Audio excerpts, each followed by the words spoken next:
Most of us know that call system willpower is difficult to maintain. It isn't easy to be constantly reminding ourselves of why we should resist the urge to stay comfortable and warm when we've planned to go for a run, or resist the chocolate biscuits with our afternoon tea.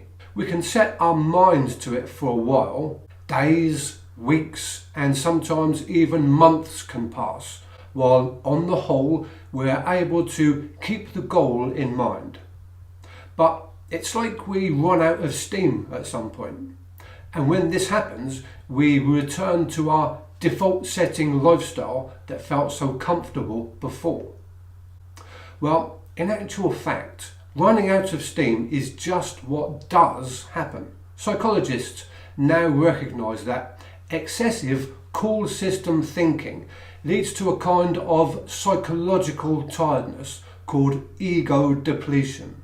Returning to Freud's horse and rider metaphor, the more we're called upon to exercise self-control over the subconscious drives of the horse, the more we draw from a limited pool of psychological energy. When this energy is low, we're in a state of ego depletion, and the horse is left to choose its own direction. Psychologists studied the concept of ego depletion, and you might be surprised at their results.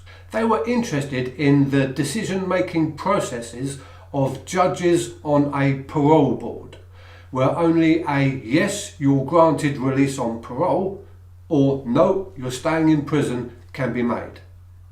At the start of each day, the judges would consistently grant parole to 65% of prisoners. This rate would then gradually decrease through the session to a point where no parole would be granted immediately before the mid-morning break. After a break of around 40 minutes, the judges would again consistently grant parole to 65% of prisoners. And again, this rate would gradually decrease through the session to around 10% just before the early afternoon break. After the break, the rate of parole acceptance returned to 65%, and another gradual decline was observed back to zero at the end of the day.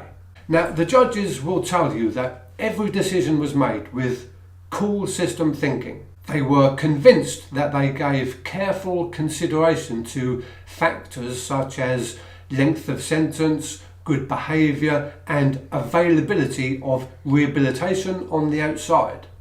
However, the data collected over a 10-month period from 1,112 decisions of 8 judges with an average of 22 years experience tell a different story.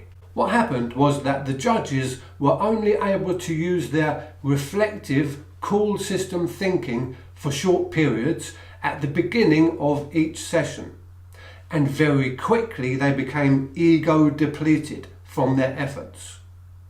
Once in this state of psychological tiredness, the judges would switch to subconscious hot system activity, which is to maintain the status quo, keep things as they are, and resist change by refusing bow.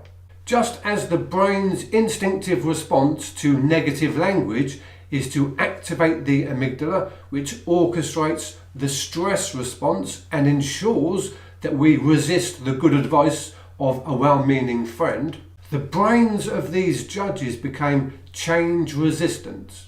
During times of stress, the limbic system becomes accentuated or emphasized, whereas the prefrontal cortex becomes attenuated or weakened. Hot system activity resides in the limbic system, of course. So when this region of the brain is emphasized, our urge for safety, comfort, and familiarity is enhanced. The prefrontal cortex, home of call system thinking, is shut down during this period and is therefore unable to carefully weigh the pros and cons of good behaviour, length of sentence, and availability of rehabilitation on the outside.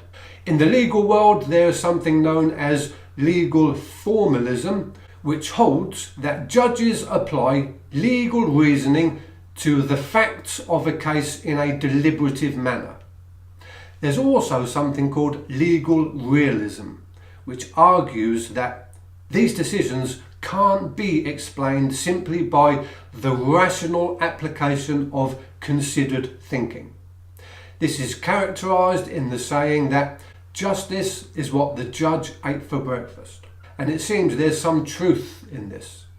To go against your instinct and consciously check and override every thought that you have is too tiring, psychologically and physically. We're all vulnerable to the consequences of ego depletion. So if you have an appointment with your bank manager, make sure it's the first of the day or the first of the afternoon. And try not to see a tired doctor. Good luck with that.